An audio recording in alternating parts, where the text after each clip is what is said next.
checkup, microphone checkup. So I had an interesting experience tonight. I went to an event where there were a number of individuals that were presenting, and one such individual was an artist. She was presenting some of her artwork tonight at the event, and she was kind of talking about her creative process and her journey as an artist.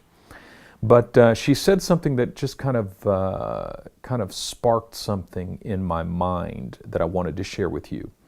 She said, "I'm still at the place where I only paint when I'm inspired, but I want to press past that." And I thought to myself, I totally know the feeling. When we think about the creative enterprise, we tend to feel it is very, very easy and very, very common to feel restricted by your lack of inspiration.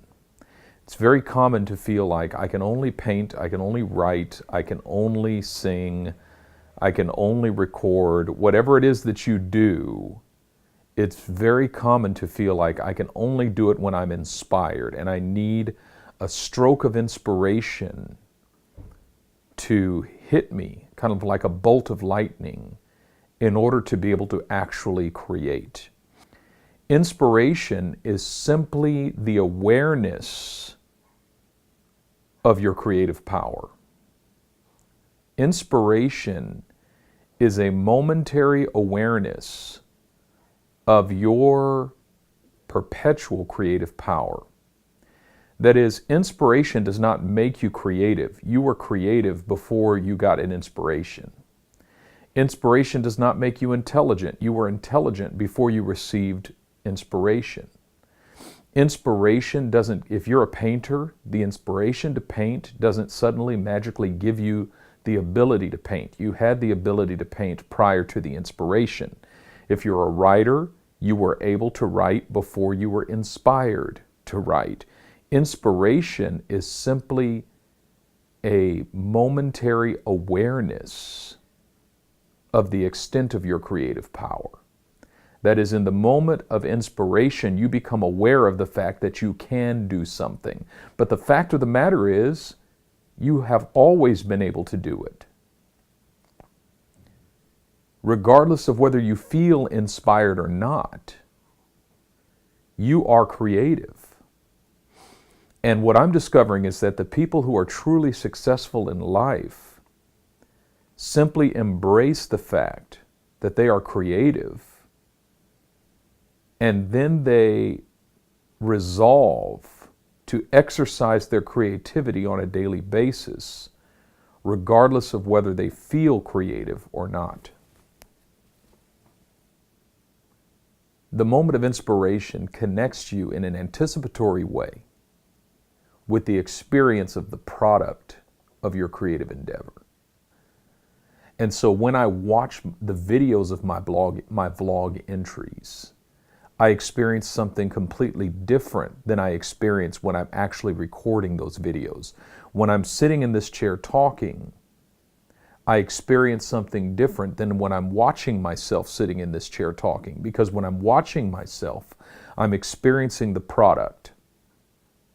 The producer and the consumer experience something completely different.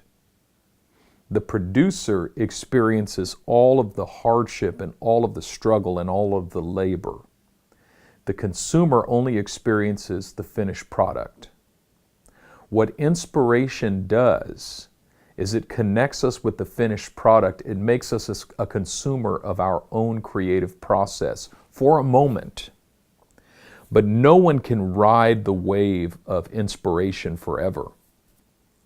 You know, I might get a moment of inspiration where I feel like I've got something really, really important to say. And I'll come sit in this chair and I'll say it. And I might be really hyped and excited when I say it. But as soon as I finish talking, I've got to shut down this studio, turn off the lights. I've got to take the memory card out of the camera and out of the H4n. I got to plug said memory cards into my computer and dump both the audio and video onto Final Cut Pro X. When I get an inspiration of what I want the video to look like, of what I want to say, of what kind of shots I need to shoot, I can't ride the wave of that inspiration forever, because at a certain point, I'm just standing out in the cold waiting for the sun to get to a certain place so that I can get a particular time lapse that I have been longing to get. And it's cold and it's rainy. I was inspired until I actually got out in the cold and was taking the shot in question. The point I'm making is that inspiration happens in a moment, but you need to make a decision to embrace your creativity with or without inspiration.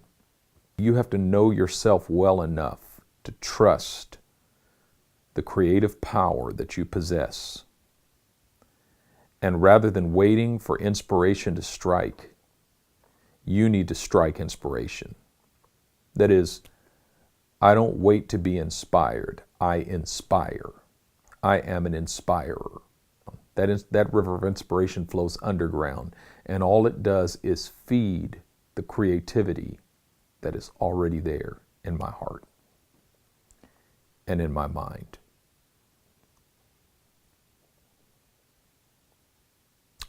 All right, that's enough. Have a good night.